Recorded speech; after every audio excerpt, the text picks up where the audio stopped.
Okay, so hello everyone.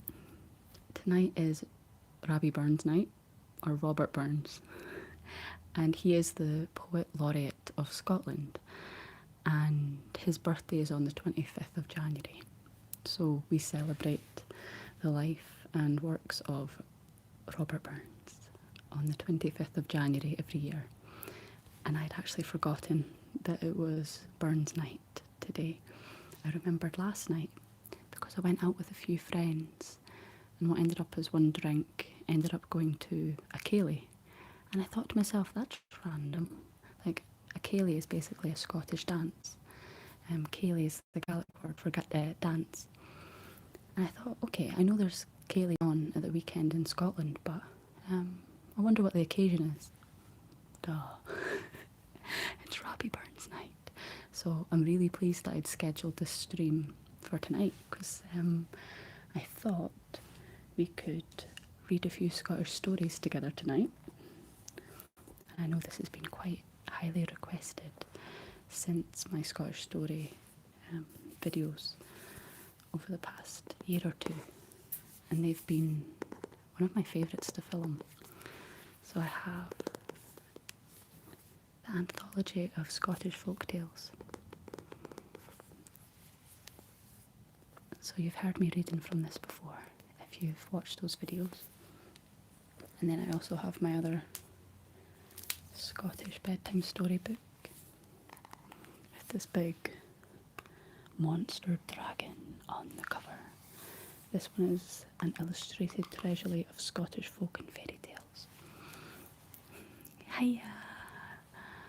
I have a lot of Scottish ancestry. Need to make a trip. Everybody hit that like button. Thanks, Bryce.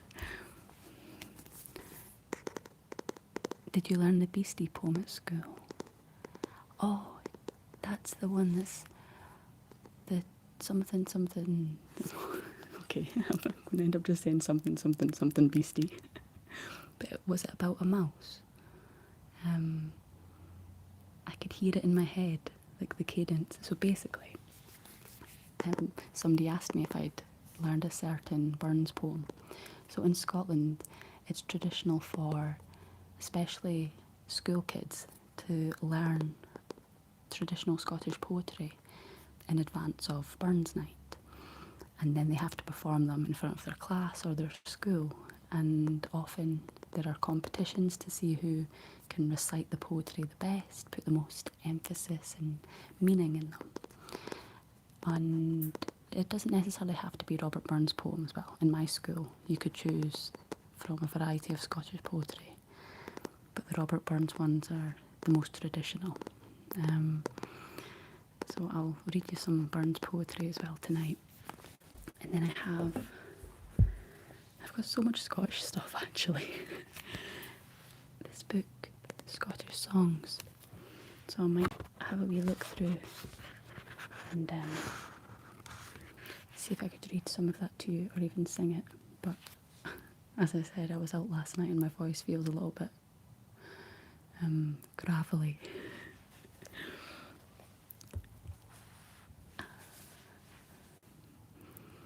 Does that book have Robert Burns poems? No, but I will be checking ye olde Google for a catalogue of Robert Burns poems that I could read you.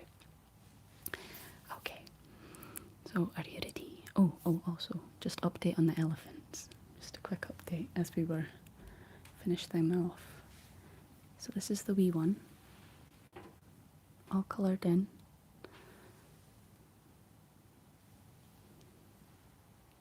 I'm actually really chuffed with how it turned out. So thank you for all being part of that process. And then the big one.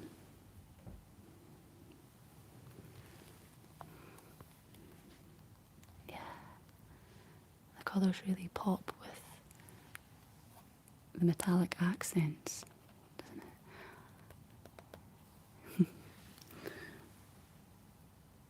And I'll admit, I'm not finished the smallest one. We're close, we're so close. So the smallest one, I've just started adding a lot more of the metallic colour. I've got like a gold leaf underneath the tea light, and it's got this really radiant glow. It almost looks like real metal. So yeah, this one's a work in progress, but I'll be finished that soon. I was going to finish these off tonight, but seeing as it's Burns night, I thought let's get all traditional. So shall we start off by telling a story? Would you like to hear a wee Scottish story to settle in? I'm going to pick one from this book. I've got a few questions. So your day occupation is still as a DJ? No, my full-time thing is actually ASMR, but I've been pursuing music on the side, and I do DJ when shifts come up or if I'm booked for a club. And I'd like to be doing music as my full-time thing, but it takes a lot of time to, I suppose, carve out a career in that. And I love ASMR, so I'm so lucky that I'm able to do this. Oh, thank you so much, Henry. Oh, that's really lovely. Just wanted to leave a tip for you because your ASMR has given me so many peaceful sleep. I'm delighted to hear that, and I'm glad that I can help you in a wee way. Okay. My girl texted me back but has ghosted me since Thursday. Sucks. It does hurt when people don't reply, but honestly, there are better things out there for you, you know, and don't see it as rejection, see it as redirection. I know I've been rejected quite a lot, and looking back, I'm really glad that I was rejected because, as I say, I've been able to find something that's better suited to me. So all we have to do is just have a bit of patience and don't try and change anything about yourself because the right person will come into your life, okay? Just wanted to let you know that. Read the 47th page. Can I have a shout out because I love that book? Absolutely, Mackenzie Leroy. It's the 47th page. I'm actually curious. Oh no, it's the end of a story, so we can't read that out. But it actually... it's a short story, so this is maybe perfect, so thank you. So I'm going to read a story from the Highlands. That's the part of Scotland I've probably spent the least amount of time because it is so high, hard to get to. And this one's called The Seal Killer. So are we ready? Okay, good. Get yourselves all comfy, get a wee blanket, and let's read The Seal Killer. Okay. Duncansby Head is a little to the north of John O'Groats. Some years ago, I walked from the lighthouse there, down towards the stacks that protrude from the seabed like giant prehistoric arrowheads. In the bay, the black heads of a dozen or so seals rose and turned up to look at me, reminding me of the many stories which tell of the people of the sea. So I don't know who the narrator is, but it's me just now. So, in a cottage on Duncansby Head, there once was a man who made his living from killing seals. When he had killed them, he would strip off the skins to make trousers and waistcoats, boots that were called rivlins, and small purses for ladies to keep their money in. Apologies if I'd known it would be so gruesome at first. Maybe would have chosen another one. 6 days a week, he would climb down to the steep path to the beach, push out his boat, row into the middle of the bay, and wait for the seals to come to him. With him he took a little silver whistle, which he had from his father, who had it from his father before him, and so on, back through the generations. Does anybody have like an heirloom that's gone through the generations? Let me know. Put a wee comment and let me know at the end of the story. It's only a few pages. With the whistle came a tune, a seal calling tune. When he played, the seals would gather round the boat to listen. One day the seal killer was out in the bay, playing his silver whistle, when a huge seal broke the surface of the sea just by the boat. The seal killer put down the whistle and picked up his bone-handled knife. He plunged it deep into the back of the seal. Oh, I'm sorry, everyone. Just behind the head. Okay. But the seal was so large and powerful that it dived down beneath the waves, taking the knife with it. On you go, big seal. The seal killer was astonished and dismayed. The knife had been passed down to him with the whistle.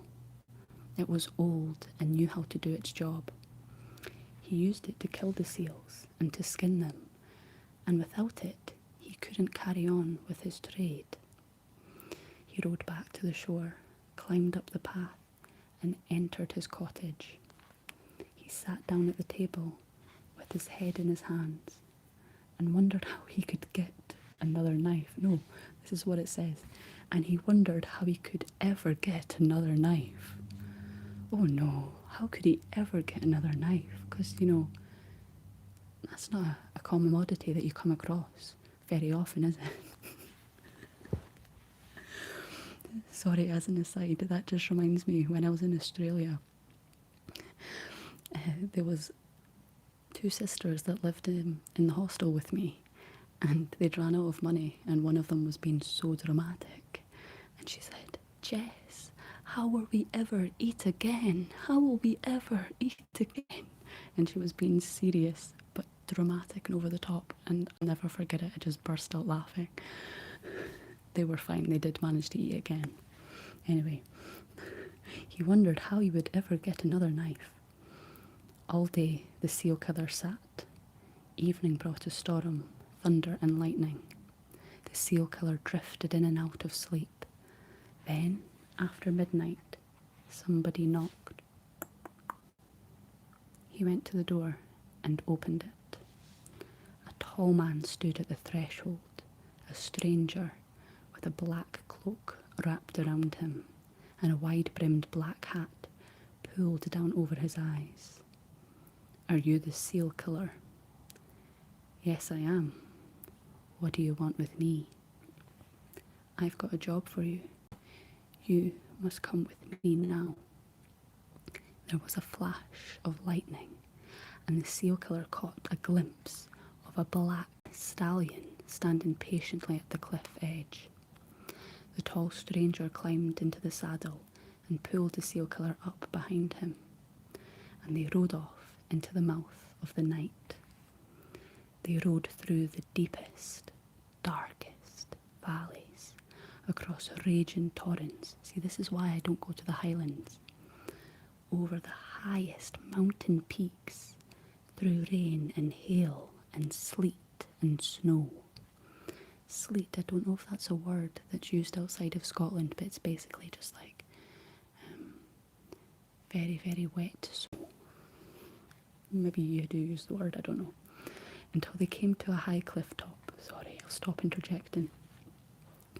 The stranger dismounted. So did the seal killer. The stranger wrapped his arms around the seal killer and took a deep breath.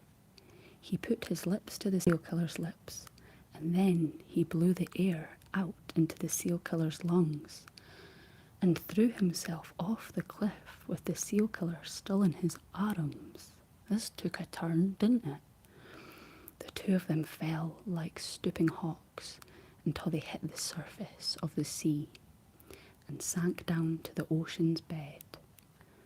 When they reached the sea floor, there was a door. They went through the door, and they were in a hall full of brown-eyed, pale-faced, weeping people. The stranger took the seal killer into a smaller room. In the room, on a bed, lay a beautiful woman. She was so pale and still that it was impossible to tell whether she was alive or whether she was dead. The seal killer saw that the handle of his knife was sticking out of her shoulder. Then the stranger spoke. "This is our queen, the queen of the Selkie people. Yesterday morning you stabbed her in the back, and now you're the only one who can save her. You must pull out the knife and kiss the wound. What could the seal killer do but obey? He leaned forward, pulled out the knife and kissed the wound, and the wound closed over as if by magic. The woman opened her eyes and looked into the eyes of the seal killer. But before either of them had time to speak, the stranger said, "Right, that's your job finished. Come with me." He took the seal killer by the arm and led him back through the room full of brown-eyed, weeping people, till they came to the sea door. "Now," said the stranger, "before I let you go, promise me one thing." "What's that?" "You will never, ever kill another seal." "No, I will never, ever kill another seal." "Right," said the stranger. "Take this, and whatever you do, don't open it until you get home." The stranger reached under his cloak and pulled out a bundle. He pressed the bundle into the seal killer's hands, opened the sea door, and pushed him out into the darkness. The seal killer rose and rose through the dark waters until he thought the lungs would burst out of his body. Then his head broke the surface of the water. It was dawn, and he was in the bay below the cliff where the cottage stood. He swam to the shore and dragged himself dripping up the cliff path. He opened the door of the cottage and threw the bundle down onto the kitchen table. The bundle split open, and the kitchen was filled with gold coins. The seal killer never did kill another seal. He lived out his life in the little cottage above the bay. He never married, and he never had children. But the people who live in that part of the world say that whenever the moon was full, he went down to the beach and stood at the edge of the sea. He took out a silver whistle and played a tune. After a while, a great seal pulled itself up out of the sea onto the shingle. Then the seal took off its skin and outstepped a beautiful woman. All night long, she and the seal killer danced together on the beach. Then when the sun rose, the queen of the Selkies slipped back into her skin and flopped away into the waves. End of the story. Well, that took a bit of a turn, didn't it? It was a bit of a romantic story there.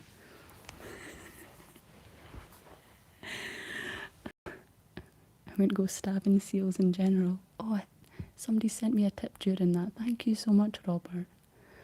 I'm learning so much. Oh, you must tour. Finish one elephant motion. Nice, cheers. Is it lagging for anyone else? My internet's not the greatest, to be honest, so it could very well be lagging. That story was far more relaxing than Terminator 2 or Predator.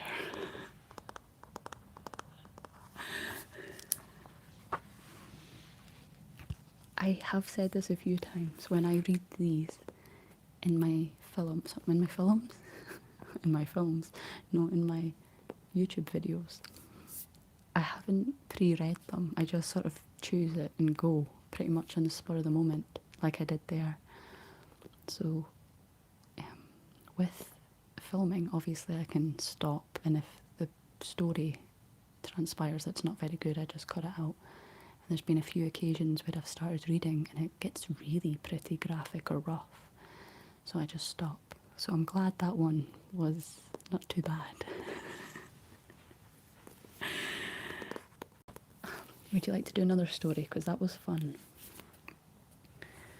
I don't know if we have new people in the chat, but basically it is Robbie Burns' night, or Robert Burns, and he is the Poet Laureate of Scotland. So tonight I thought we can lean into the Scottish side of things on this channel, such as the storytelling that I usually do on some of my more recent videos, and maybe a little bit of poetry reading. So we've just finished one story from the Highlands. Another story. Network is no good. I apologies.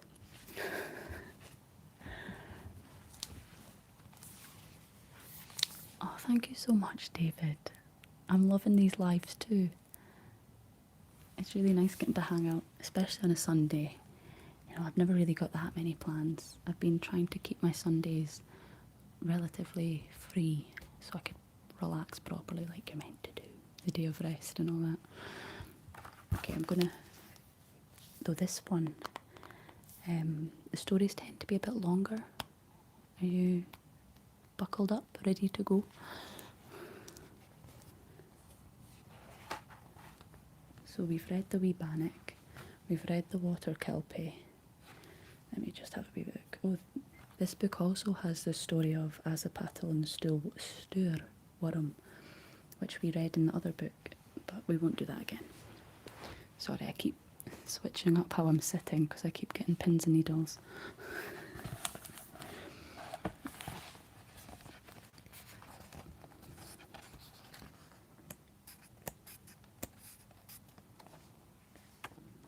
Okay.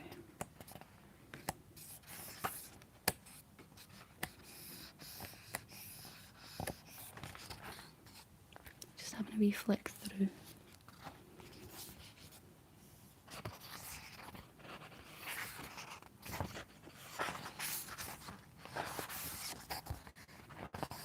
This one seems really big.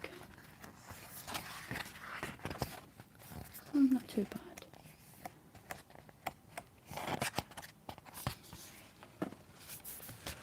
Well, I'm hoping this is a good story. The title is Between the River Esk and the River Sark. We're having a bit of a water theme so far, aren't we? Sit on a pillow. Yeah. It's more my back and sort of crouching over. Okay, just taking my slippers off as well. Okay, so we're going to the lands of Galloway. Between the River Esk and the River Sark, in the lands of Galloway, there was once a village called Kittlerumpet. I've never heard of Kittlerumpet before. Oh, here we go. Whether it's still there to this day is something you'll have to find out for yourself. For the story took place a long time ago, when it was not unusual to meet one of the wee folk or the other people as you went about your daily business. Just outside the village of Kittlerumpet, in a small house at the edge of a big forest, lived a good wife and a good man. The good man was a happy-go-lucky sort of person. Although he was a woodcutter and chopped and sold wood for a living, mainly he idled away his days in doing as little as possible, and amused himself of an evening by blethering to his neighbours. His good wife was quite the opposite sort of person. She was hard-working, cooked and cleaned, and tended her garden, and most importantly, she looked after the fine, fat pig they kept in the sty at the back of their house. Even though she worked hard and sang while she did so, the good wife was not as happy as the good man. The reason for this was that the one thing she wanted in all the world was a baby. "Oh, I wish I had a little baby," she would sigh as she tended her garden. "I would sit on a rug among the vegetables and flowers, and my baby would fall asleep in my arms. Oh, I wish I had a little baby," she would sigh as she cleaned the house. "I would sing a lullaby as I worked, and my baby would smile as I did. Oh, I wish I had a little baby," she would sigh as she cooked the dinner. "I would make tasty bannocks for my baby to eat." The years passed, and one day, just as she was beginning to think there was no baby coming her way, a healthy little boy was born to the good wife and the good man. The good wife was overjoyed with this gift of a baby, and she wrapped him in a shawl and presented him to her husband. "Look, my good man." This is how it's written, but they've spelt good like the Scottish way, which is G-U-I-D -man. So it literally says, "my good man." "Look, my good man," she said. "Here is a happy, handsome, healthy boy for us to love and care for and look after." The way this has been described, it's like the baby just appeared. You know what I mean?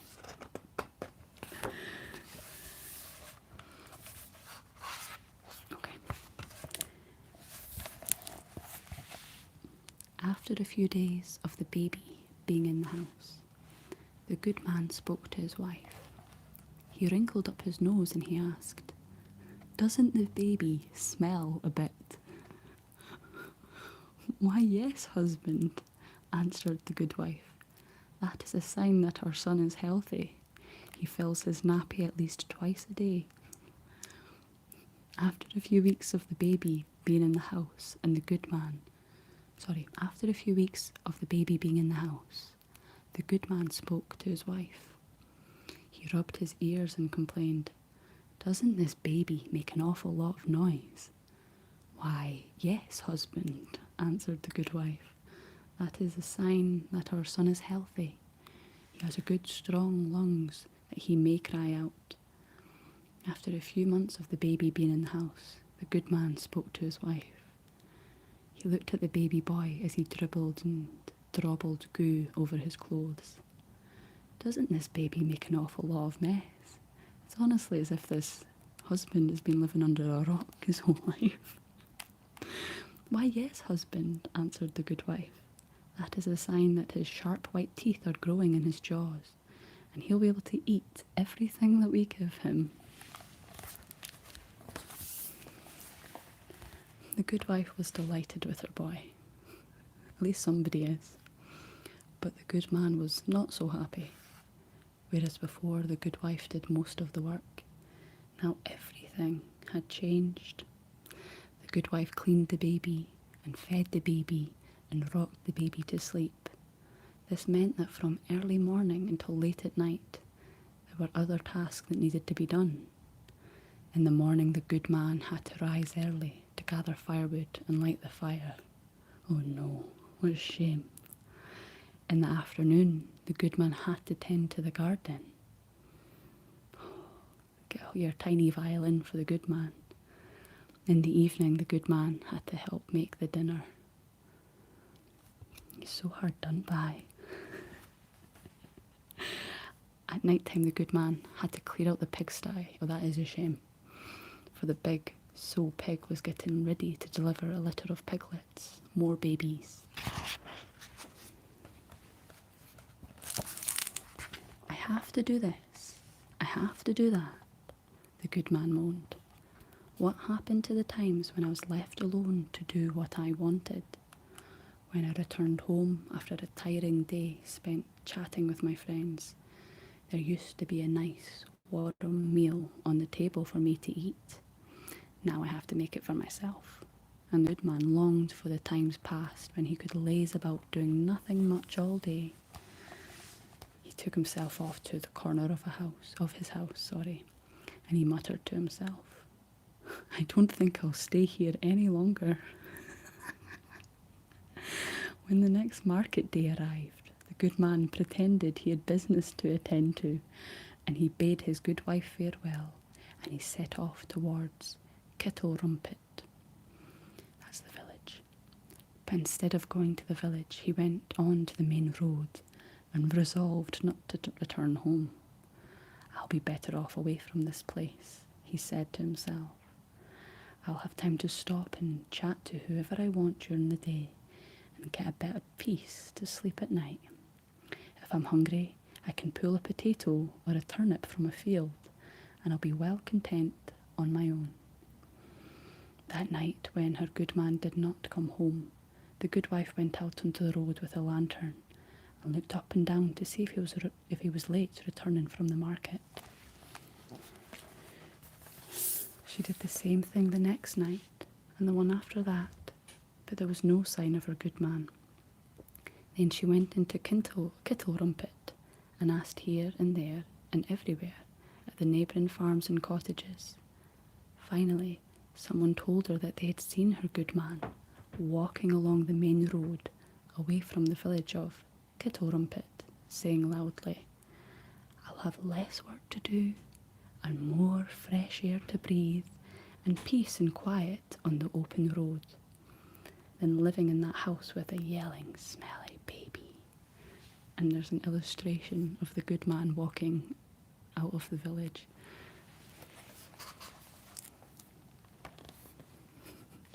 Look at him with his wee bag, and all in the huff, all sad, hard done by. What a wee shame.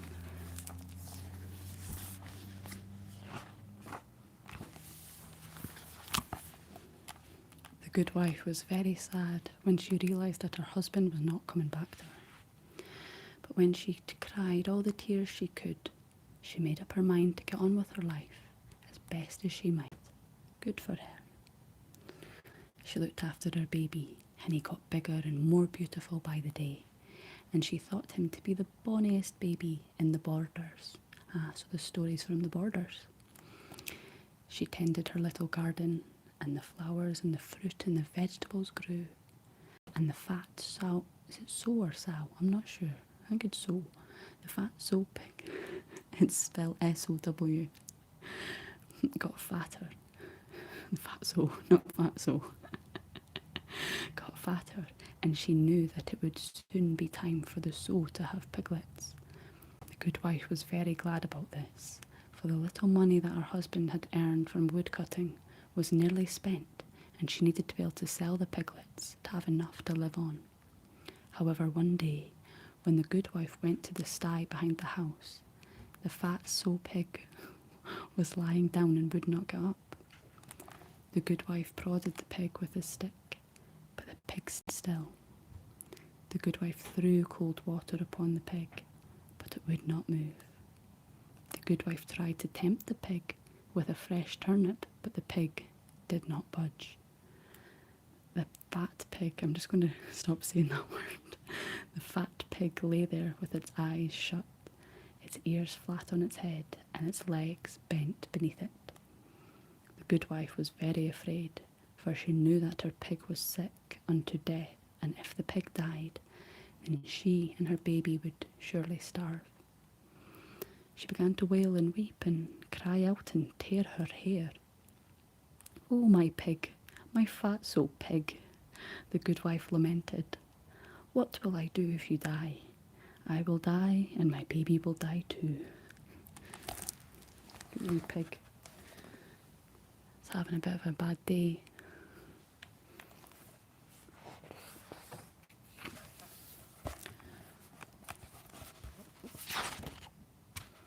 And she sat down upon the ground and cried and cried and cried. After a while, she noticed in the distance a woman dressed in green coming along the road from the village of Kittlerumpet. And there's this green dressed lady here. She looks quite fashionable.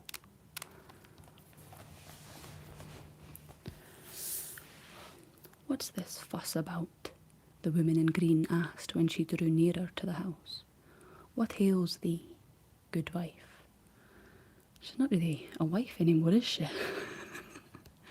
"My pig," sobbed the good wife. "My fat sow pig is about to die. If she does, then my baby and I will surely starve." "Ah," said the woman in green, her voice quickened in interest. "You have a baby in the house?" "I do," said the good wife. "Sleeping in his cradle is my handsome, healthy boy.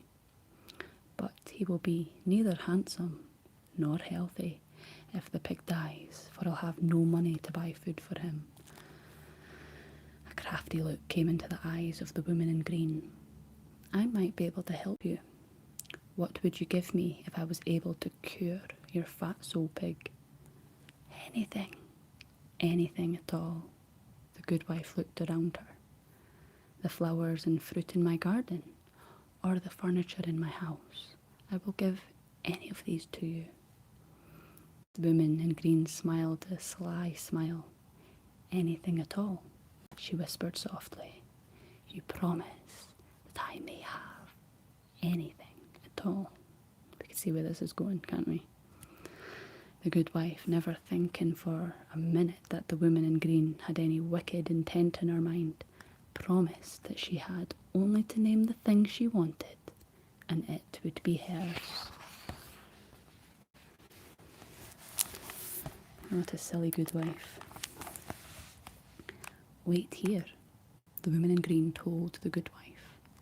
She went into the sty and, taking some leaves of green myrtle from a bag she carried, she rubbed them over the eyes of the fatso pig. Suddenly, the pig's eyes opened wide. Then the woman in green took 2 mistletoe berries from a bag she carried, and she placed one in each of the ears of the fatso pig. Suddenly, the ears of the pig flapped up on its head. Then the woman in green took some sprigs of heather from a bag she carried, and she rubbed these on the legs of the fatso pig.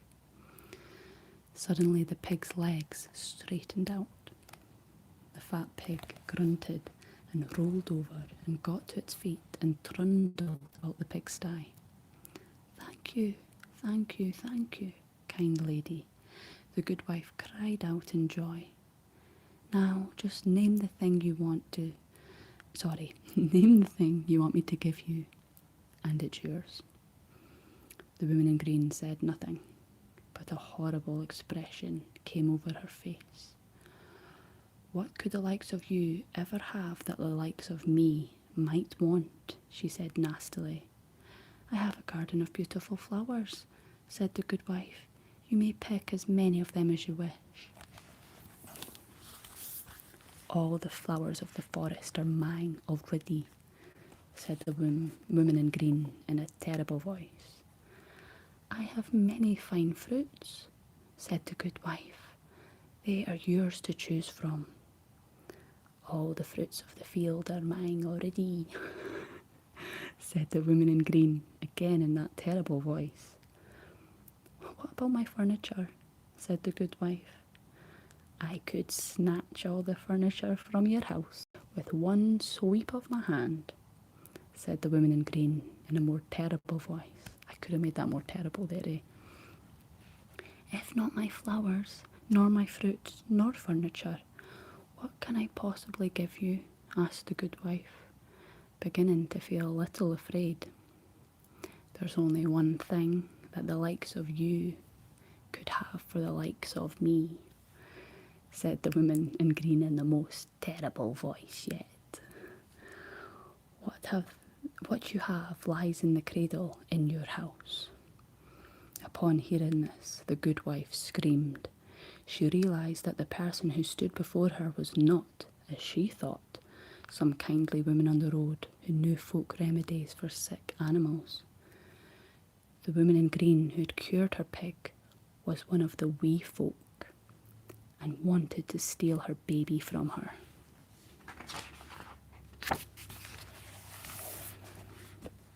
Have you heard of the wee folk? The green man. Best be careful after reading the story. No matter how the good wife pleaded and begged, the woman in green demanded the price they'd agreed for her to cure the pig. Then the good wife remembered that any one of the wee folk who had tricked a human into handing over their baby could not come to claim the child until the evening of the 3rd day. That's a loophole. And even then, they could not take the child if in that time the human managed to find out their name. Sounds a wee bit like Rumpelstiltskin, but different.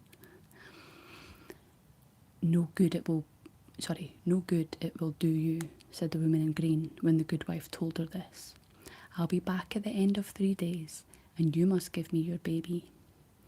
The good wife was broken-hearted with grief, but she had always been a woman who tried to work her way out of a problem. She wasn't saying that when her pig was sick. She was very dramatic, I think. I think she could have thought of another thing she could have done instead of selling the pig, but anyway. Now she'd happed her baby up in a shawl. No, sorry. Now she happed her baby up in a shawl, and she went for a walk into the village of Kittlerumpet. But no one she spoke to there could help her in any way.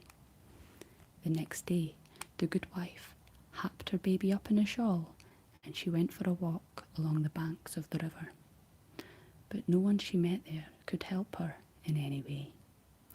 On the third day, the good wife happed her, I suppose just happed, I've never heard that word before, wrapped it up, happed her baby up in a shawl, and she went for a walk into the forest. She walked and wandered further and further, and then she felt so weary that she crawled into a thicket of bushes and lay down to sleep. When she woke up, she saw the sun was beginning to go down, and she was filled with despair. It is almost the end of the third day, she thought. Soon the woman in green will come to my house and take my baby away. All at once she heard singing. The good wife peered out of the bushes where she was hidden, and she saw, walking along the forest path, the woman in green. This is a rip-off of Rumpelstiltskin, I'm telling you. The woman was singing a little song to herself, and the words of the song went like this. Little kens the good wife at hame, that Whuppity Stoorie is my name. I wonder what came first, this or Rumpelstiltskin? So her name's Whuppity Stoorie. The good wife waited until the woman had passed by. Then she crept out of the thicket of bushes. Carrying her baby, she ran swiftly by another way and got to her own house before the woman in green arrived.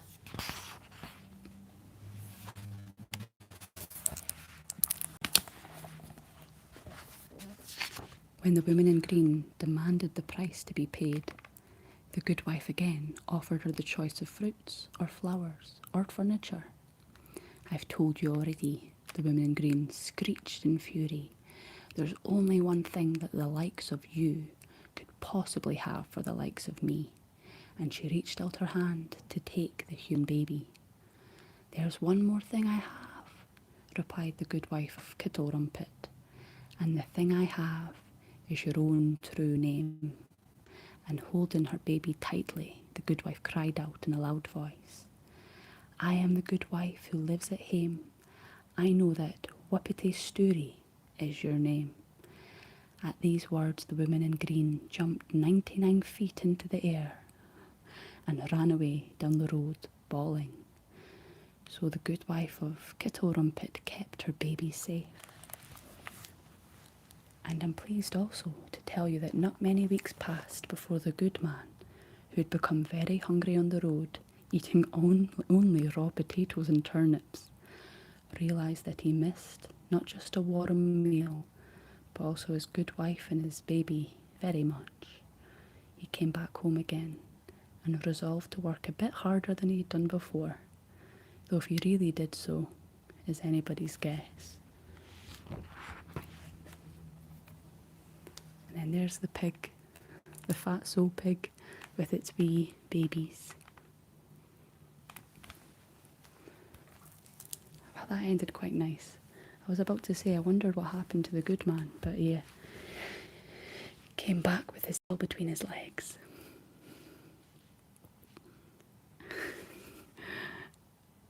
Yeah, the illustrations of that book are so pretty. So what did we think of that story? It was very Rumpelstiltskin-esque, but had a nice wee twist on it.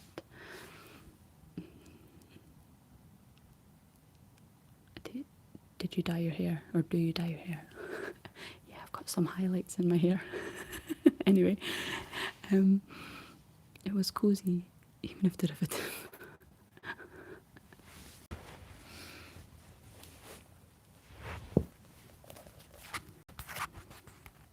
I'm actually going to see if there's a Robert Burns song in here, because a lot of or not a lot, but a few Scottish songs, I think the lyrics use poetry that Robert Burns wrote. Ah, here's one. I'm trying to think. You know the song Auld Lang Syne? The song that everyone sings on New Year. I'm not sure if that's a Robert Burns poem originally. So basically, Robert Burns is one of the most famous poets in Scotland, and today is his birthday, so we're all celebrating Burns Night. So people attend ceilidhs, which is the Scottish word for dance. So it's group dancing. There's a ceilidh band with various instruments, often a fiddle, a guitar, sometimes an accordion player, and there's somebody on the microphone that reads out all the instructions, or will tell you the instructions for the dances, and everybody gets into groups and dances together. Most people will have done a little bit of Scottish country dancing in high school. So in primary and high school, I think a lot of schools still encourage Scottish country dancing to be part of the curriculum, which is always a lot of fun. So today, for Burns Night, people will be drinking whiskey and attending ceilidhs and eating haggis, neeps and tatties.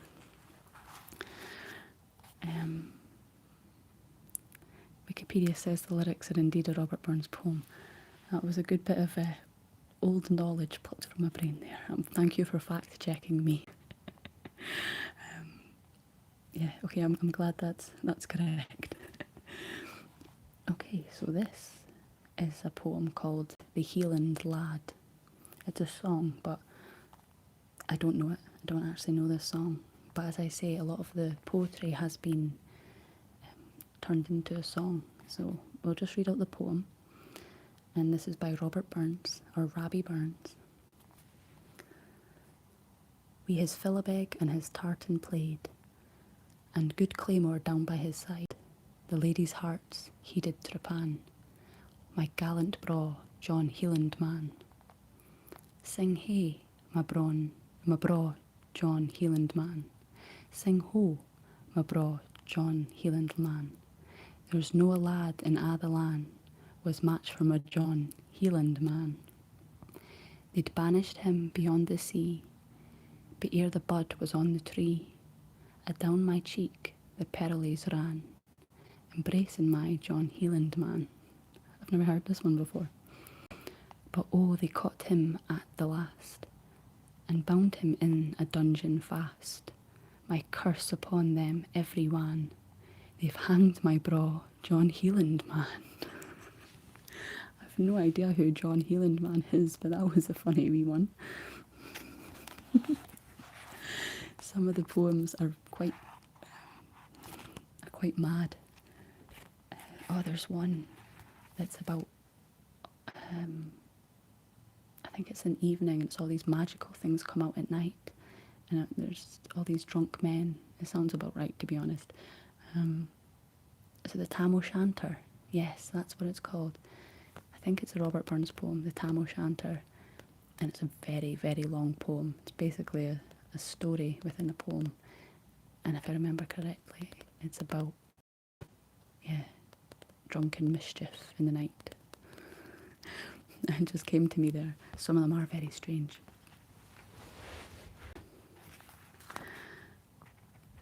There's a pub named after him.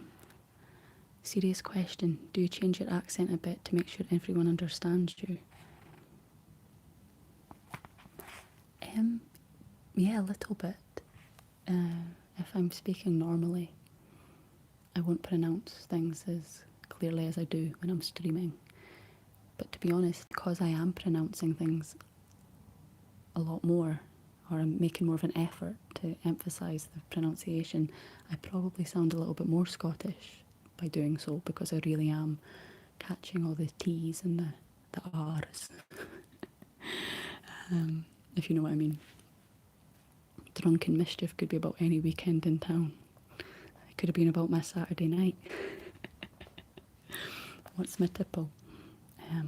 I do actually like an old fashioned, which is a whiskey drink. Please recite one or two more. Okay, of course. Of course. So this is another Robert Burns poem. Somebody asked me if I had a book of Robert Burns poem, and I said no, but I had the Scottish songbook. And I remembered a lot of our music is based off of his poetry, so happy days. Okay, this one is called Corn Rigs. It sounds quite beautiful actually from just reading this line here. Close your eyes and just imagine the sky was blue, the wind was still, the moon was shining clearly. Oh, I could see this is a song.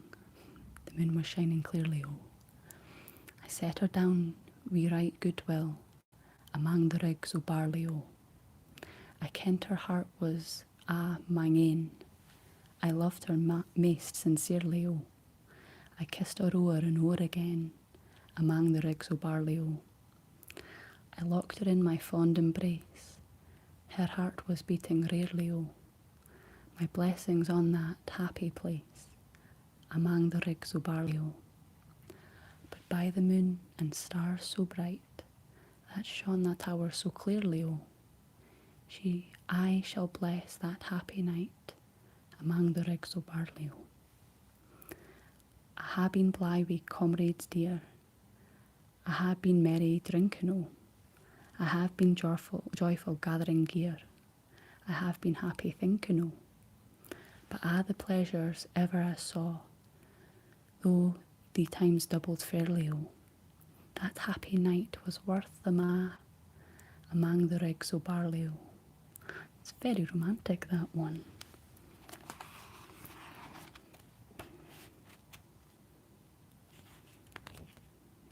Oh, this one I recognise. Coming Through the Rye. But it doesn't say who it's written by, but it just popped back in my mind as I flipped that page. I know this poem, but I don't know how. Gin a body, meet a body, coming frae the toon. Gin a body, greet a body, need a body froon. Ilka lassie has her laddie, nane they say, hey aye, yet the lads they smile at me when coming through the rye. Among the train there is a swain, I dearly lose mysel, but what's his name and what's his hame, I dinna care to tell. Ilka lassie has her laddie, neen they say, and I, hey aye, yet the lads they smile at me when coming through the rye. Yeah, that just popped into my memory there. I'm wondering how many you can understand. So that one was quite heavy with Scottish dialect. I think it was just about a girl talking about the guys that she's courting or the people that she meets in the town.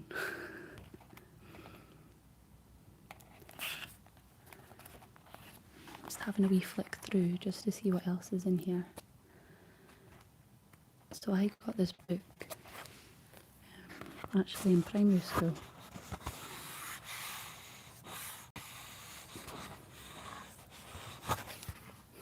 There's a little presentation in there.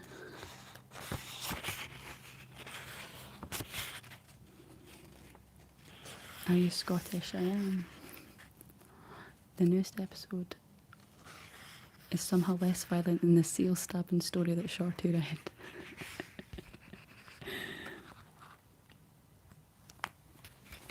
I know that was quite a grim story, wasn't it?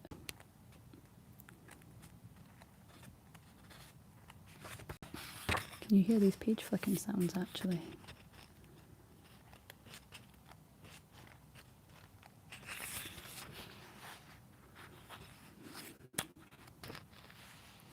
Oh, I think I'm going to read this one because it's got some really nice descriptions.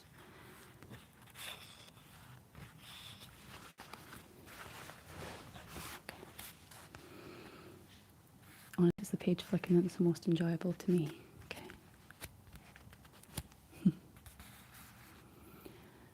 This is called The Praise of Illy. Or is that Eiley?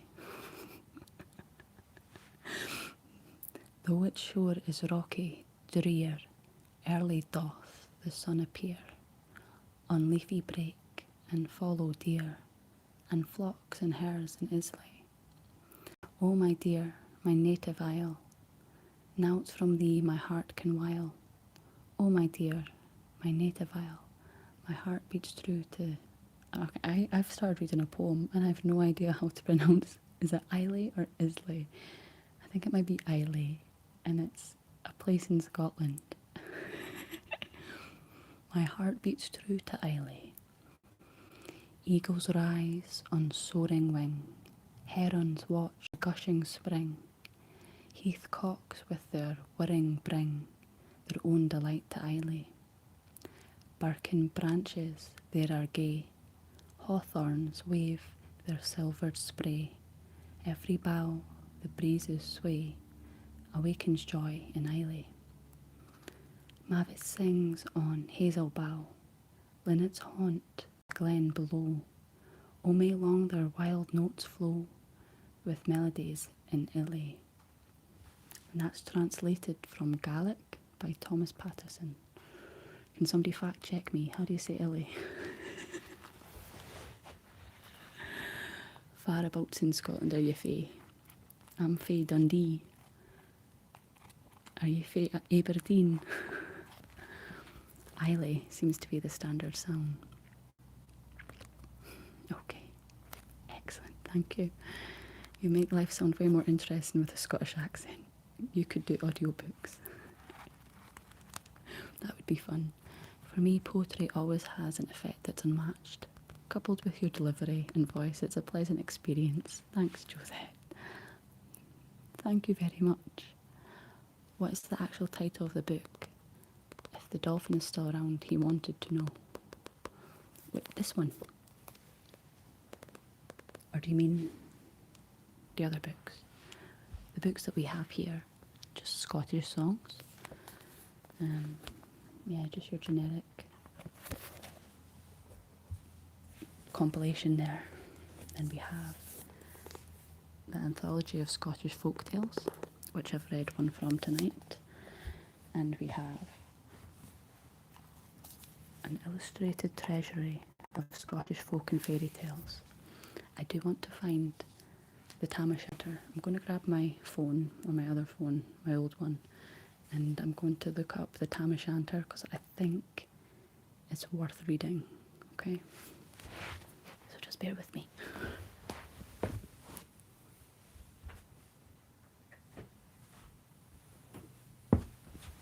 Okay. Make sure this is on silent as well because that wouldn't be very good. Okay, perfect. Wikipedia again. Can you write poetry? I'm not bad. I've done a few wee poetry sessions in the past, but it's not something that I actively do.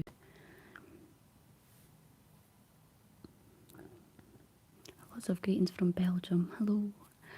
Put you on the background as I do some end week journaling. Oh, that's a nice idea.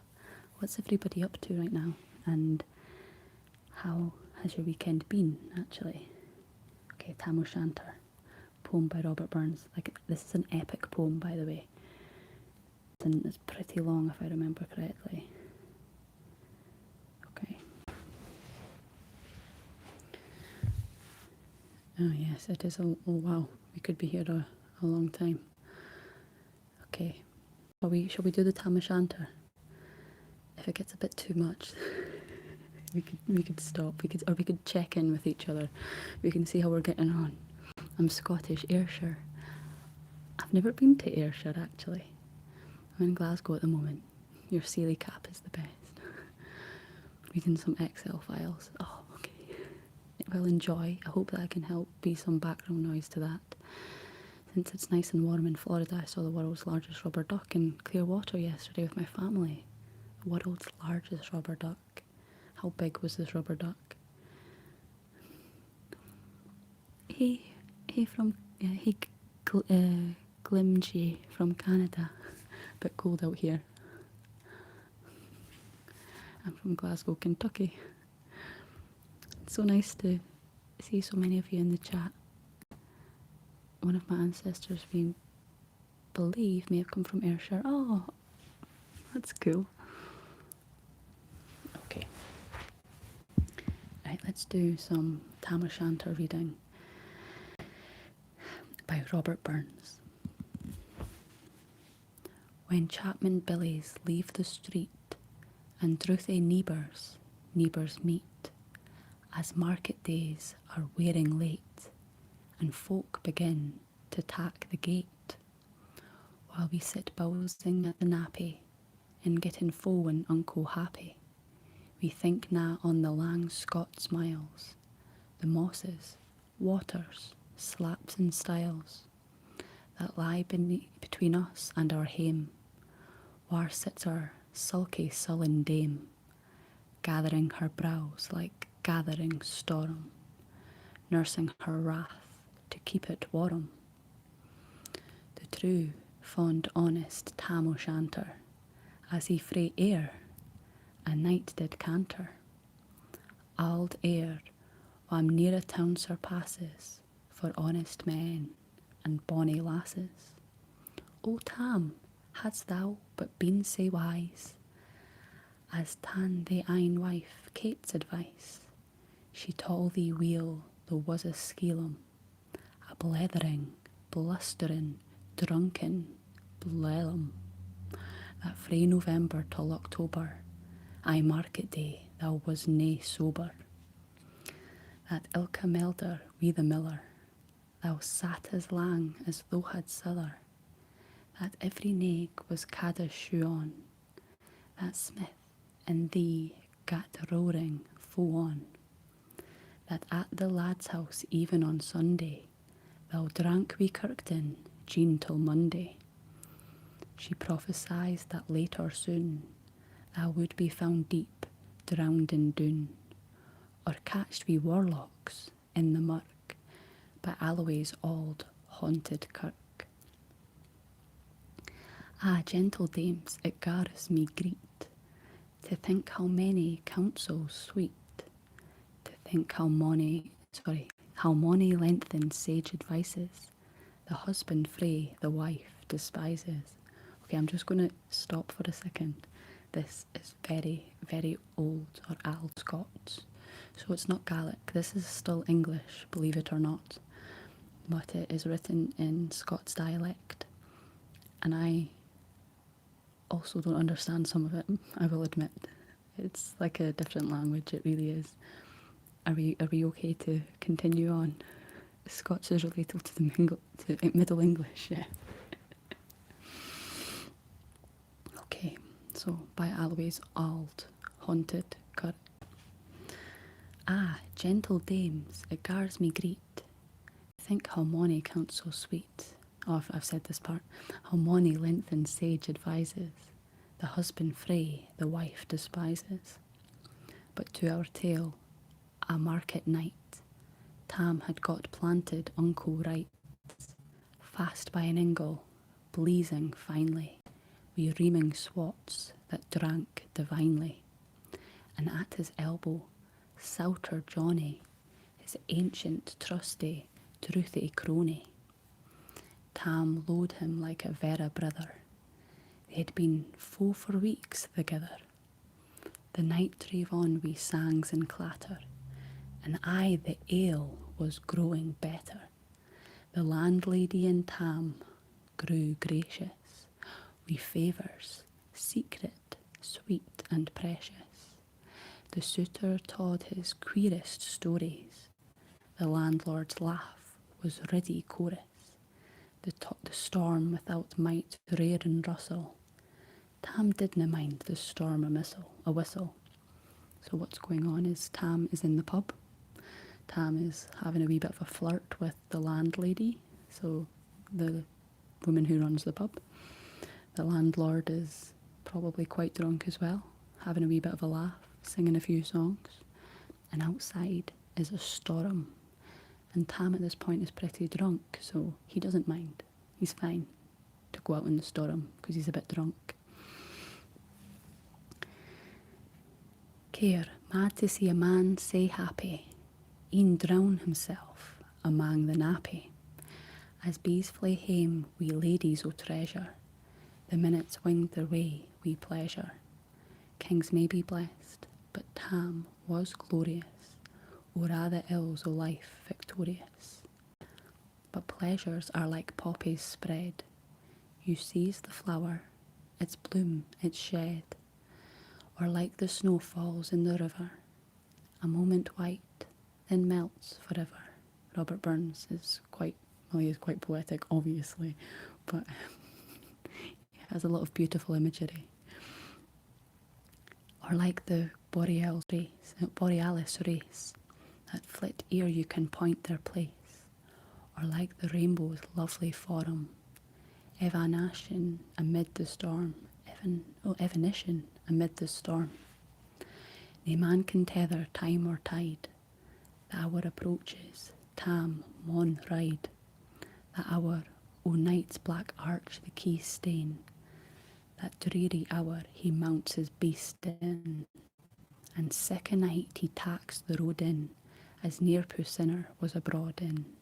So now Tam has left the pub, and it's a blustery night, and he's mounted his horse, and off he goes down the road. The wind blew as twan blown at his last. Bleh. The wind blew as twad blown his last. The rattling showers rose on the blast. The speedy gleams the darkness swallowed. Loud, deep and lang, the thunder bellowed. That night a child might understand. The deal had business on his hand. So that's deal with a capital D. So I think that's an old Scots way of saying the devil. Oh, that's the deal outside. Whoa, that's quite loud. Sorry, everybody. So I think the devil's out tonight. Wheel mounted on his grey mare, Meg, a better never lifted leg, Tam skelpit on through dub and mire, despising wind and rain and fire, whiles holding fast his good blue bonnet, whiles crooning o'er some auld Scots sonnet, whiles glowering round wi' prudent cares, lest boggles catch him unawares. Kirk Alloway was drawing nigh, where ghaists and hoolits nightly cry.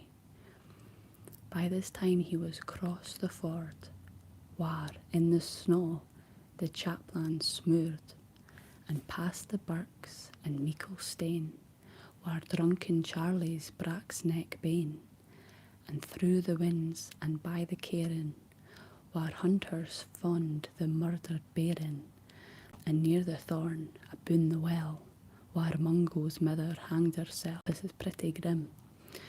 Before him Dunes pours all his floods.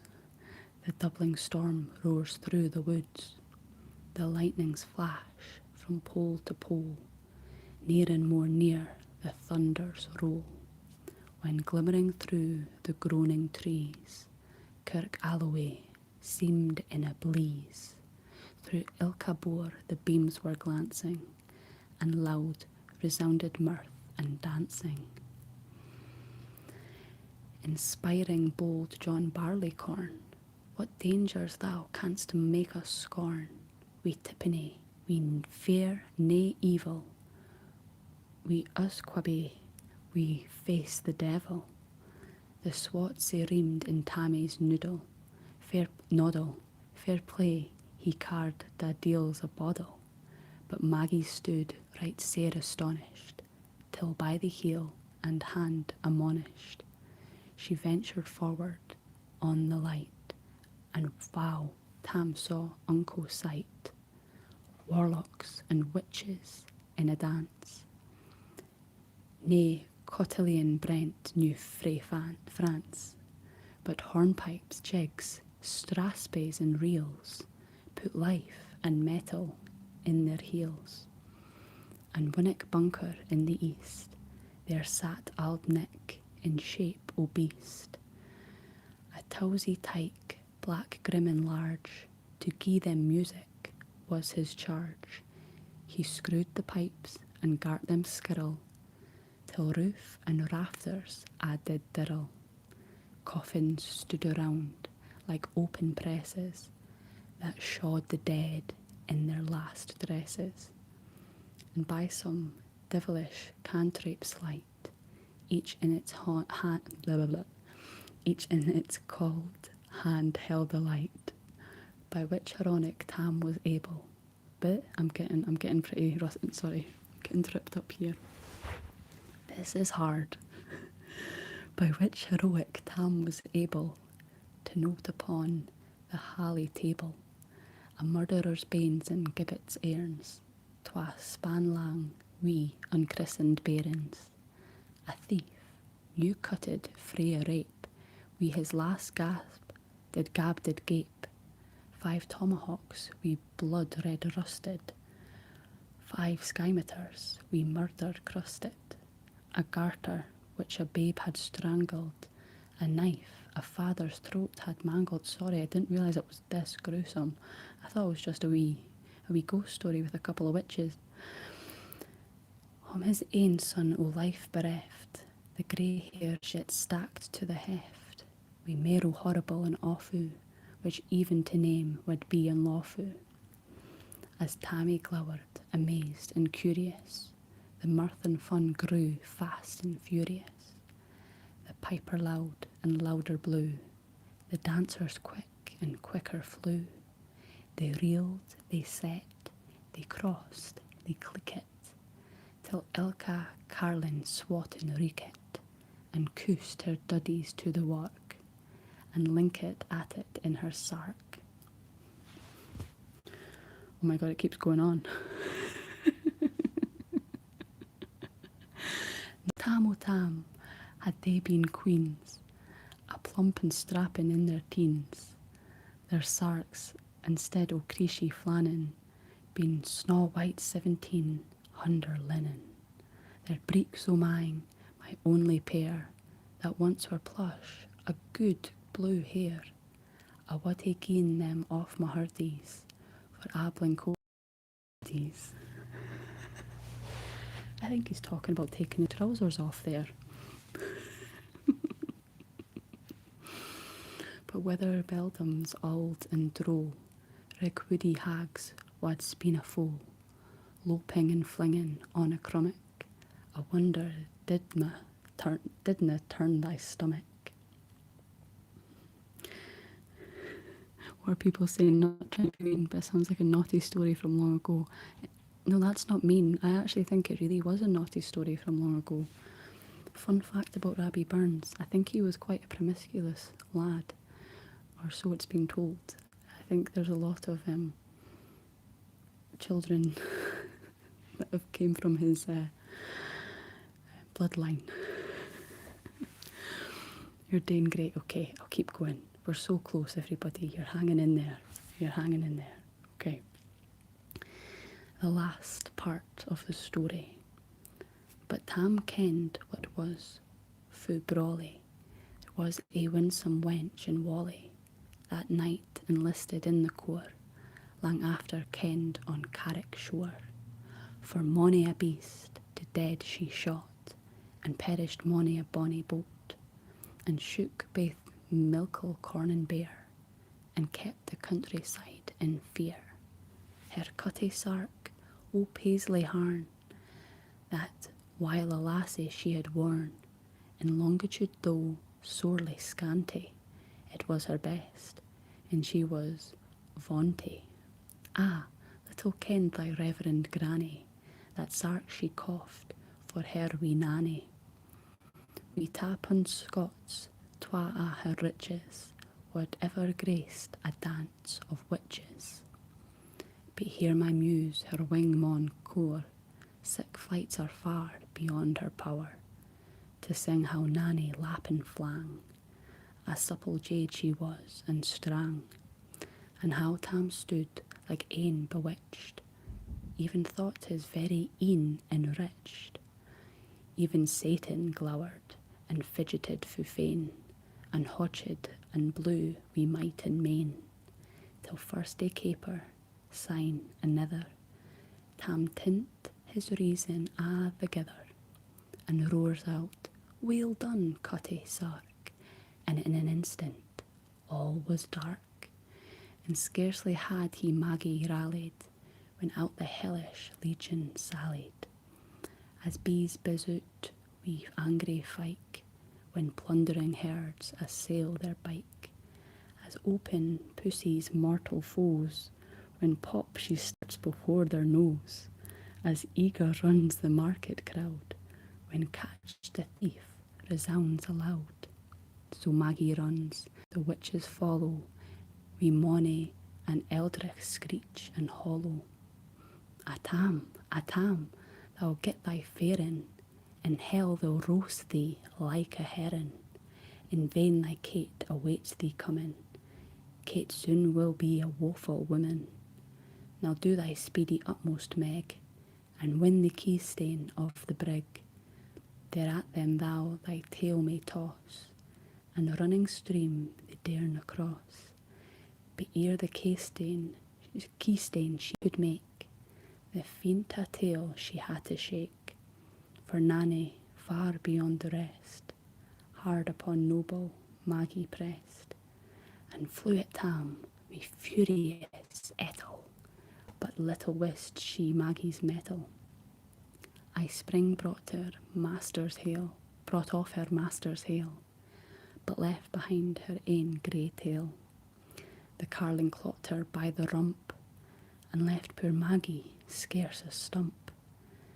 Now wha this tale o' truth shall read, ilk man and mother's son, take heed.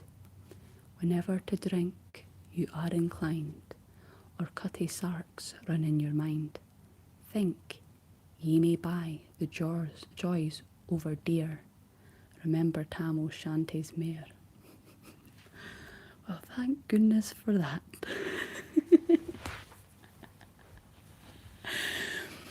So I just finished reading the Tam O'Shanter, the epic poem by Rabbie Burns. You know, that was quite difficult for me to read because, as I mentioned before I started reading, the Scots dialect is quite an old dialect, and these poems were written using abbreviations, a lot of these old words that we just don't use in Scotland really anymore. So for me, it was quite a challenge, but I think I did okay. I hope that you were able to pick up some of the meaning. I think I got about 70% of the understanding myself. I'm lost on the plot of the poem. It was basically about Tam, and he was with his horse, went to the nearby village, went into the pub, had a good old time with the landlord and landlady, got a bit drunk, went out into the storm, went on his horse, ended up in the woods, where there'd been lots of bad things that had happened in the woods over the years. And then he went into a clearing and found all these witches and warlocks dancing, and the devil was there. And I think there was a bit of mischief that happened, and the end, I'm not quite sure who Maggie was. I think somebody had their tail cut off, but I'm not too sure. As I mentioned near the earlier on in the stream, Tam Shanter was a poem that popped into my head, but I haven't read it since I was probably about 12. I remember we did it in music class. So yeah, that was a bit of a refresher for me too. I forgot what the story entailed. Horse tail over bridge, so was it the horse? The horse that lost its tail. I heard rump towards the end, but that's about it. I know it's not Scottish, but you ever read Sir Gawain and the Green Knight? I've never heard of it actually. Is it worth a read?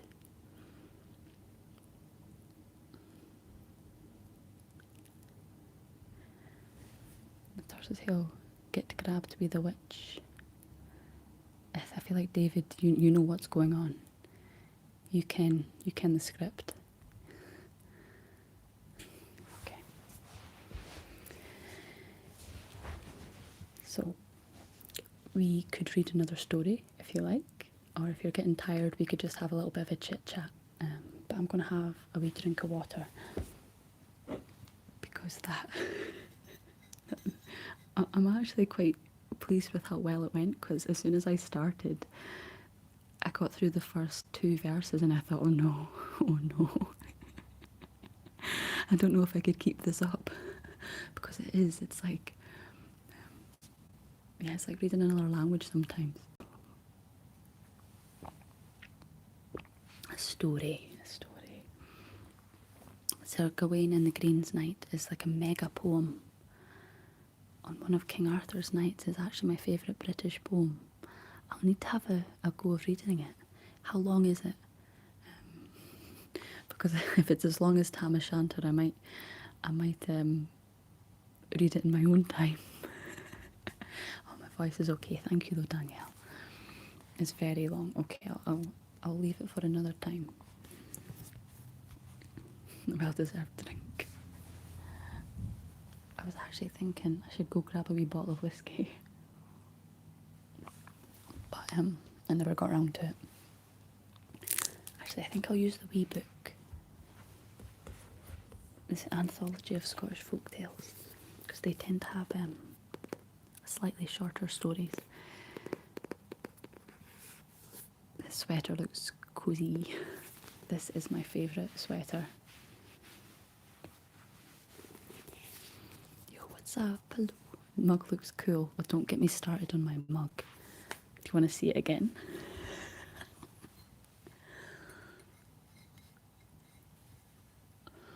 I'm like the lady in green, aren't I, actually?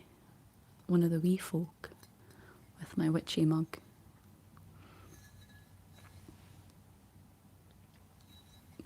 Oh, thanks, David.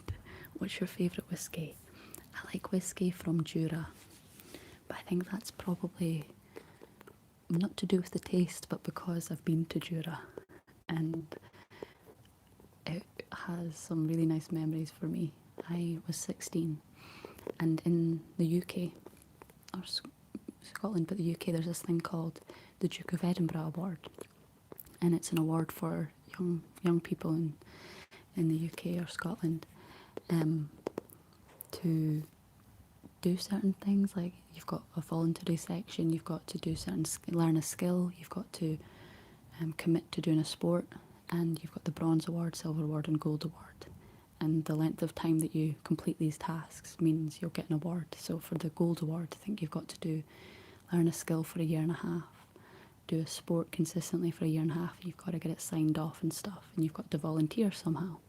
So it's actually really nice awards to encourage extracurricular growth in young children and young adults. So I did my gold award, and part of it also is to do an expedition. So as well as these 3 things, the 4th thing is to go camp in Scotland somewhere. So I went to Jura and we spent 6 nights camping on the Isle of Jura, and 2 nights we camped on a deserted remote beach. Jura's a pretty small island, but it's quite hard to get to some of it by car. The part that we went, we could only go on foot, so we went right down the centre of the island through the marsh with 15 kilograms rucksacks on our back, falling in the marshy waters and the marshy land. Went straight through and ended up down at the bottom and made camp on a beach. Then we spent 2 days down there surveying the rock pools, and we did like an expedition thing. And then we had to trek through the cliffs to get all the way back round to the top of the island, because we couldn't go back up the way we came through the marshes. You could only go down. So it really was a proper adventure. And I remember just being in awe of how beautiful. It's untouched land, you know, it's not like you're going to come across any other people there. And we were blessed with beautiful weather along the cliffs, and the sun was beating down, and all you could see was just water. I did appreciate it at the time, but it's one of those where I know if I went back now, I'd probably just not move, just sit there for a while and just stare at how beautiful it was. Because I think when you're younger, you don't appreciate, well, I didn't, like nature, scenery. You could say, yeah, that's beautiful and enjoy it, but you know what I mean? I don't know. Skye is amazing. Well, I've never been to Skye, so I'm very much looking forward to having the chance to go there and to really appreciate the scenery and the beauty of the landscape. Even if you didn't make it, it did shape you. Everything happens for a reason. Thank you for that wee word of wisdom. Oh, hey, ASM artist. Hello. Okay, I've got this book. And we're going to read another wee story. Have we got any preference of location? So what I like about this book, it has the map of Scotland actually.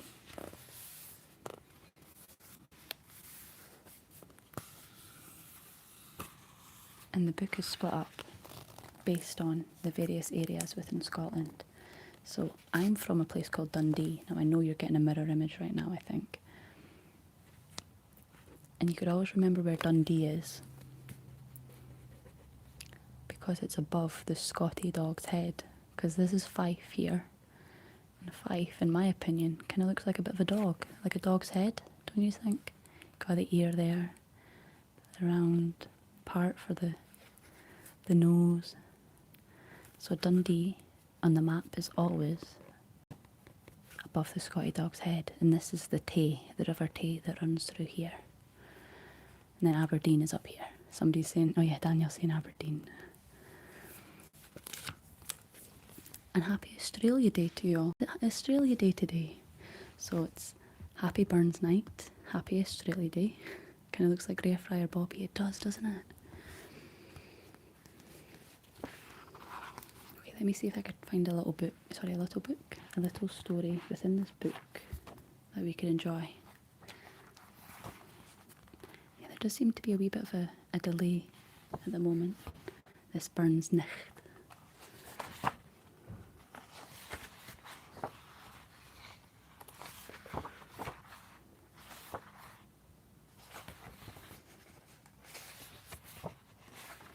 Oh, this one's a long one. I think I'm going to save this for a video on my channel.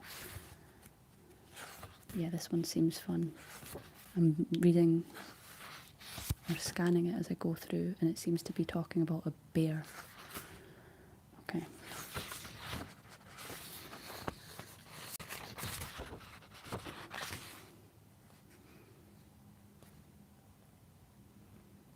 I'm going to have a quick scan because this is live. I feel like I got off quite lightly with the first two stories, but some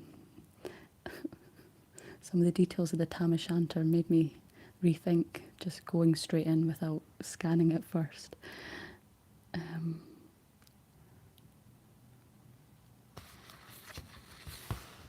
Okay, I think this one might be...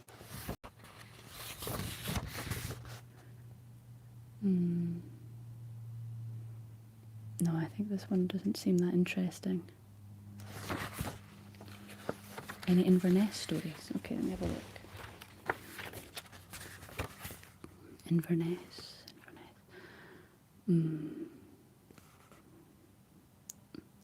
The only area it seems to miss out Inverness, because Inverness is here, isn't it? Am I right? Thinking, because we've got Aberdeenshire up here, and Inverness is in here, I think. I don't think there's any stories in this book. Should do a small video reading out the lochs. Could picture you laughing at the name Lochy. It's a very lochy loch. Och, Lochy. I've never heard of that. Between two waters, a dog's head.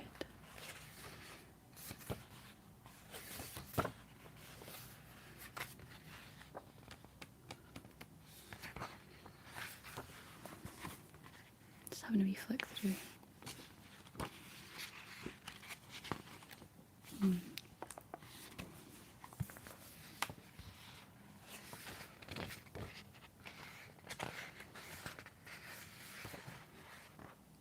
Oh, we could read this one. I like the ones about princesses and kings and handsome princesses and heroes. It brings out my inner Disney child.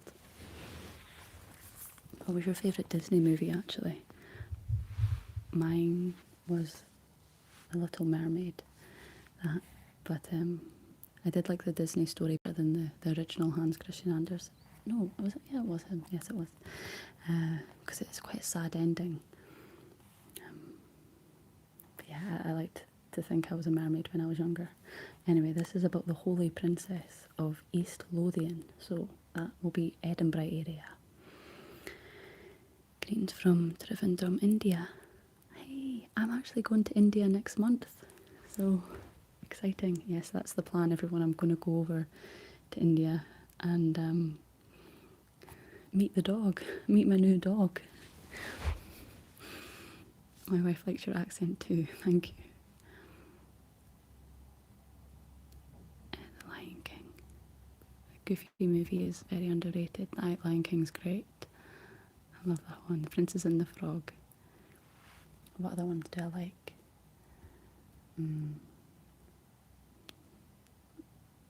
We will all miss Shorty's lives when she heads off to India. Well, that's the thing. I plan on streaming in India because I think I'm going to be over. We'll just have a wee pause for a moment. The Holy Princess can wait.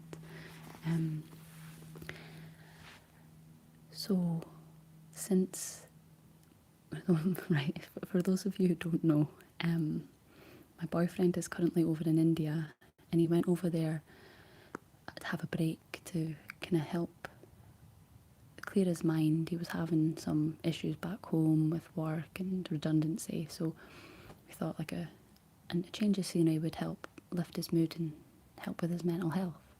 So he went to India to stay with a friend of mine, and within 5 days he had met a street dog at a tea stand on the motorway, and he kept going back for about 2 days or something, 2 or 3 days, to feed the dog, and it was there each time.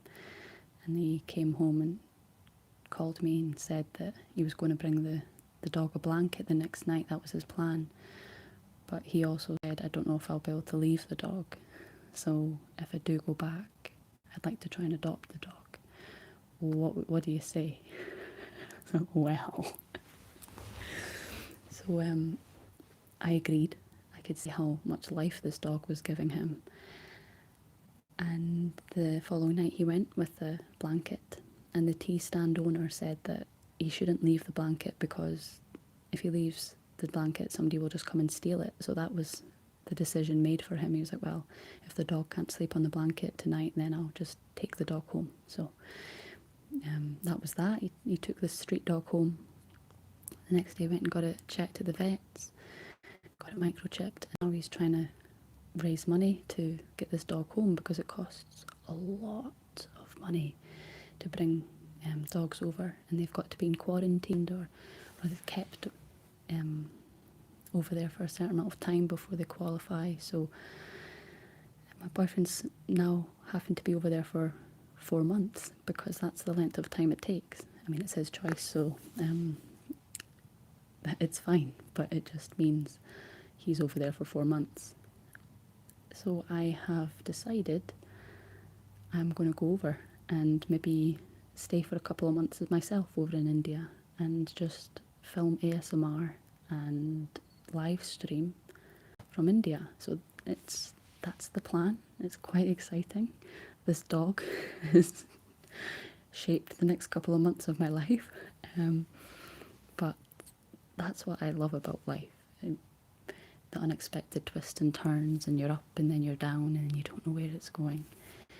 So I haven't booked anything, but I've set the wheels in motions of this plan, and we plan to go to Goa and stay there for a couple of months. So I'm actually super excited about this whole plan. And I hope to have good enough internet that I can stream. But, India does have decent phone coverage in Goa. I've been there a few times now, so I don't see why not. So perhaps in a month's time I'll be streaming from sunny Goa. So it's very much an adventure that's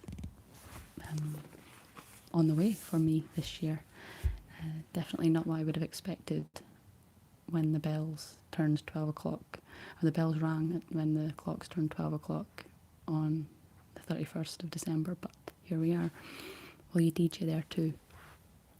I will bring my USBs, so if an opportunity does arise, then I'd love to get on the deck somewhere. Very possibly, because when Frankie and I went to India for our 30th birthday, it was just a holiday, and we went to a hostel in the south of Goa, and Frankie had posted a story on our Instagram and tagged the hostel, and a club owner, he owned the hostel and a club, he got in touch with Frankie and said, "Oh, I saw you tagged the hostel in your Instagram story and that you're a DJ. I have a club, would you like to come DJ tonight and bring some of your friends from the hostel?" So that was awesome. We went to this club that night, and Frankie played an hour set.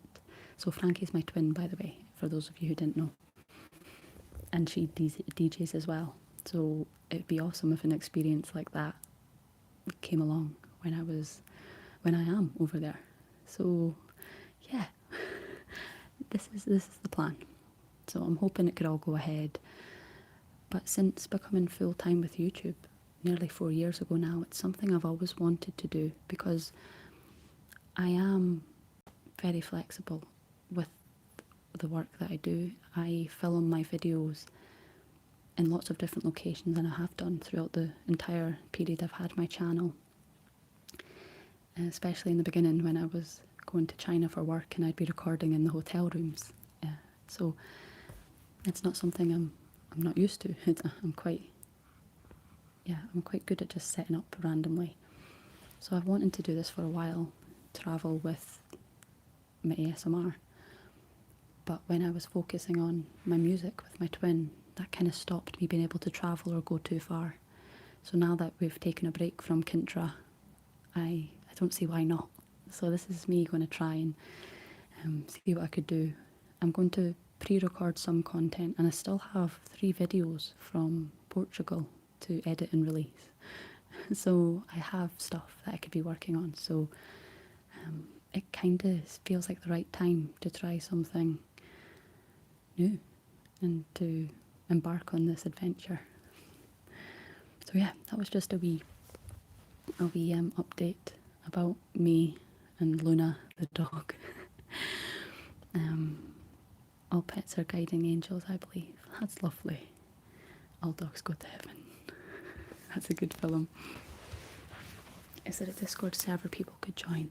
I used to have a Discord, and I think it's still there, but I never went on it. It was kind of something I set up 2 years ago when I started channel, like the channel membership area, but then it didn't really go anywhere. Nobody really spoke, and I just stopped logging in. So no, we don't really have a Discord to answer your question. Hope you'll be able to get some ASMR done from India. I definitely will. I already did one last year. There's a meditation video of me in a pool in Goa. I was staying in this hotel, and there was this rooftop pool, and nobody turned up. I was there for 3 days, and nobody came to join me on the pool rooftop. So one day I thought, right, I'm going to bring my camera and see if I could do some hand movements in the water. So, like I say, I'm used to filming in new locations, so I think this is going to be fun.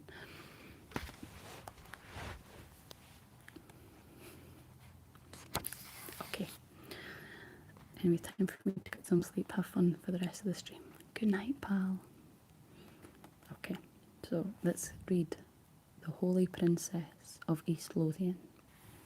So we're starting a new story from my Scottish Folktales anthology book. Okay. So make sure you're comfy. There can hardly be a more iconic image of East Lothian than the Traprain Law. This great volcanic hill dominates the surrounding countryside, and despite a slice being removed from the 20th century mining operations, it has lost none of its power to impress. On its broad summit was once a great fortress, known as Dunpelder or Dunpender, home to the great Celtic tribe called the Gododin, known to the Romans as the Fotadini. The head of this tribe was called King Loth or King Lot. Such was his power and prestige that the name Lothian is said to be derived from his name. I have heard of King Loth or Lot before. He was the brother-in-law of the legendary King Arthur. So we were talking about King Arthur earlier. Isn't that a nice wee coincidence? And so, in choosing a husband for his daughter, Venue, he decided upon what he considered a suitable match. I think his daughter is called Venue. Okay. You shall marry Prince Owain, commanded Loth, for he was a prince from the Celtic kingdom of Reged, a suitable match that would also enhance Loth's position. But Venue felt no affection for the prince. Father, I beg you, I do not wish to marry him, pleaded Venue. Wait, did we read this?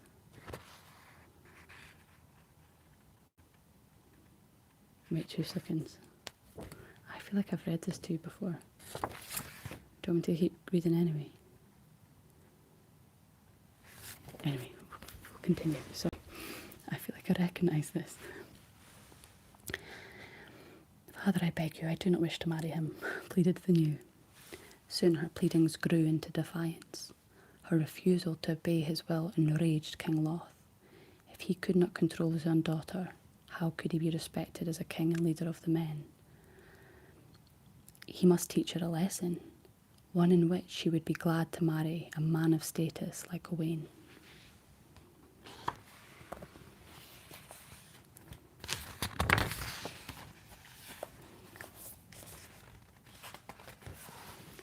And so he banished her from the fortress home and forced her to live with a family of swineherds by the Lammermuir Hills. She would live amongst the muck and dirt of a lowly family, far from the reverence of a royal position. Yes, we've definitely read this. But if you've not watched that video, then hopefully this will be a good story for you. This humiliation would teach her the meaning of life. Soon she'd be begging to be freed from such a lowly existence and agree to marry Owain. But in that muck and dirt amongst the swine, she found a new peace within her heart. She'd become a Christian, and to live the simple life of a poor peasant was no hardship for her. What is more, she was in love with the son of the family who looked after her. He loved her dearly in return, and when her father's spies watched her, she could not hide her happiness. She felt not poor, but richer than she had ever been. The king's plan was not working. He smashed his hand on the table when given the news of his daughter's joy. And Owain's anger at being rejected fed dark thoughts. Take her anyway, he was advised, and once you've taken her, she'll be yours regardless of her will. Her unhappiness and contented spirit were too much to bear for the men who wanted to control her, so Owain resolved he would take her by force. Like a fox he crept in the darkness close to the swineherd's home. In disguise as a woman, he waited for the moment Venue was alone. You still choose to live amongst the swine, Owain sneered.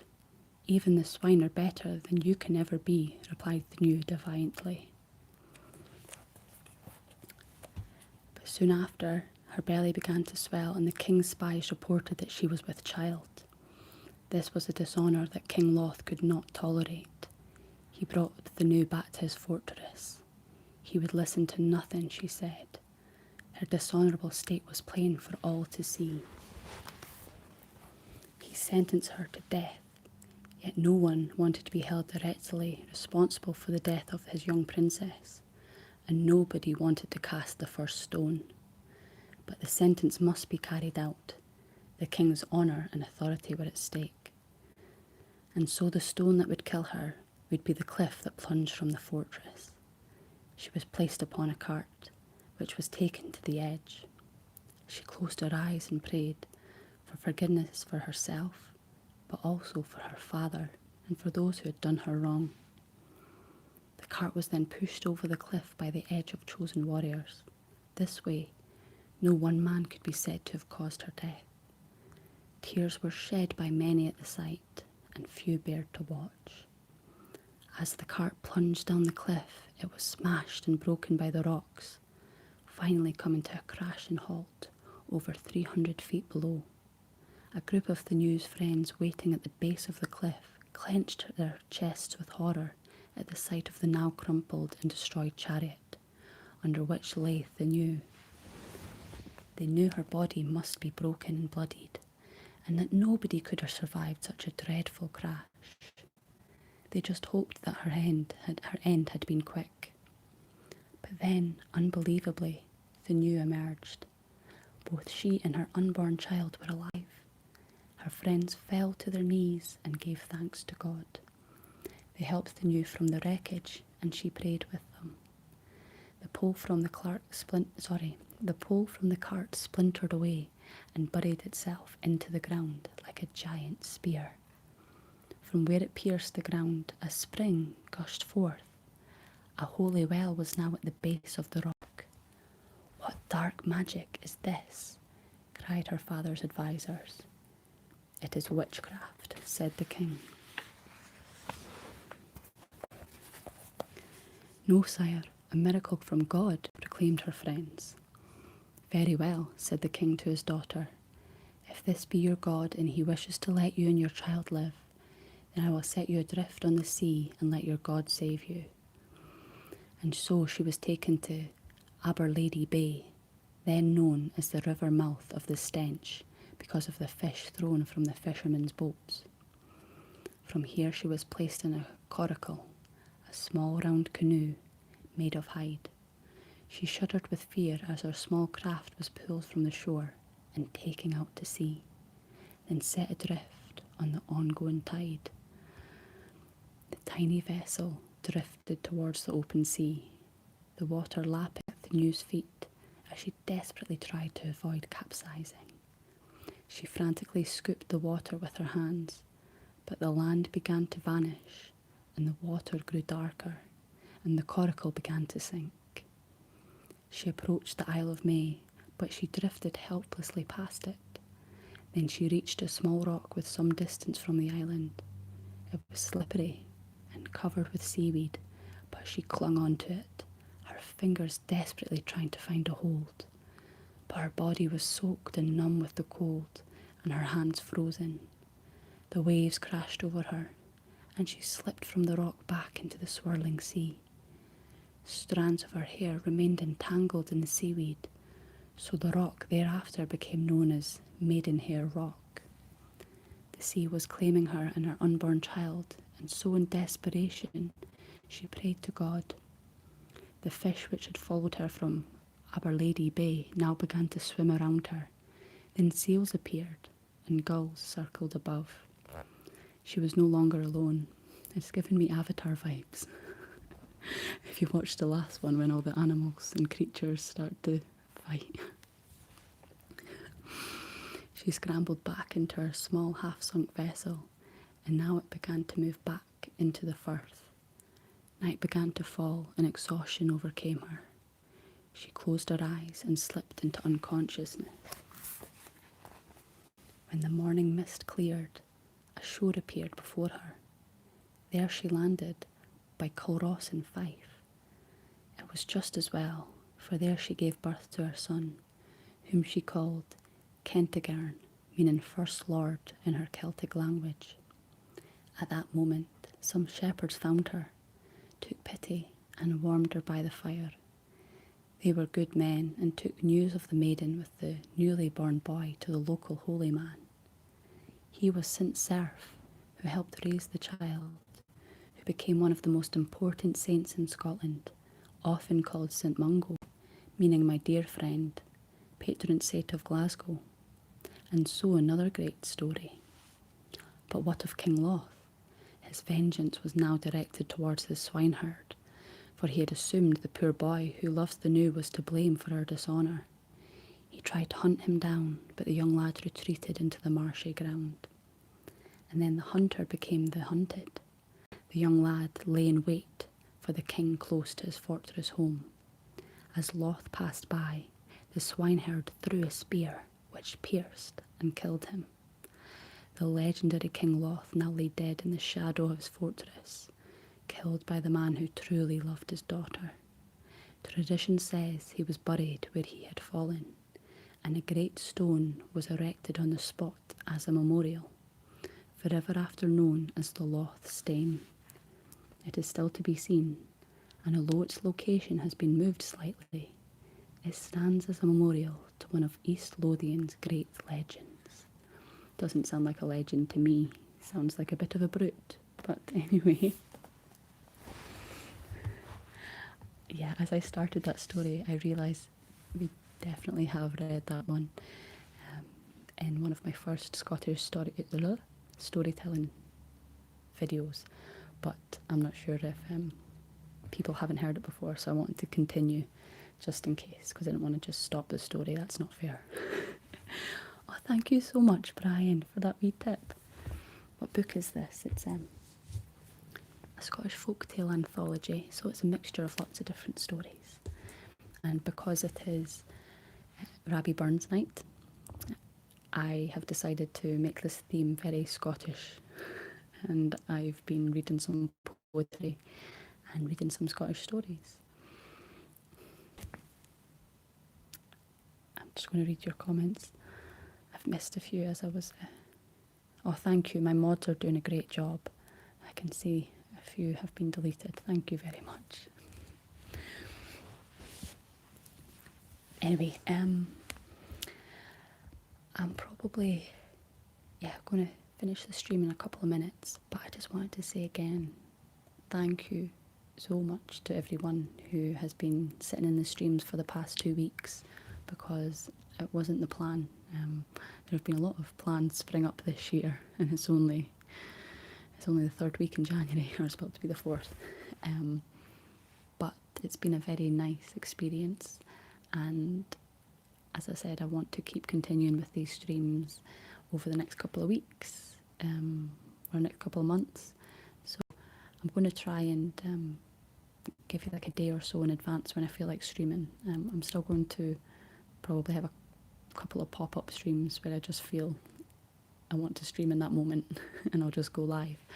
But yeah, I had played with the idea of creating a stream schedule, but because I'm not sure what the next couple of months are going to look like for me, I thought let's just keep it a bit lighter and easier to kind of manage from my end if I plan the streams as I go.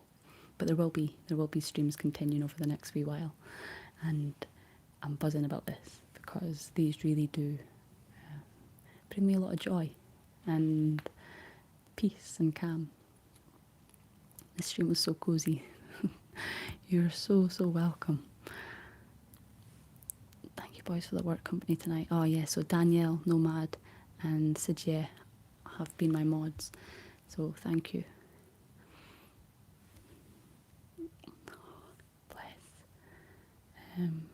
Actually, okay. So I was just trying to scroll back and read a couple of comments, but I just kind of cut them out there.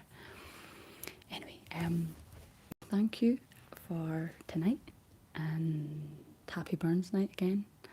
I hope that you have a lovely rest of your weekend, and I'll be streaming at one point this week, at least. So I'll catch you then, and sending all my best, all the biggest hugs. See you later, everyone.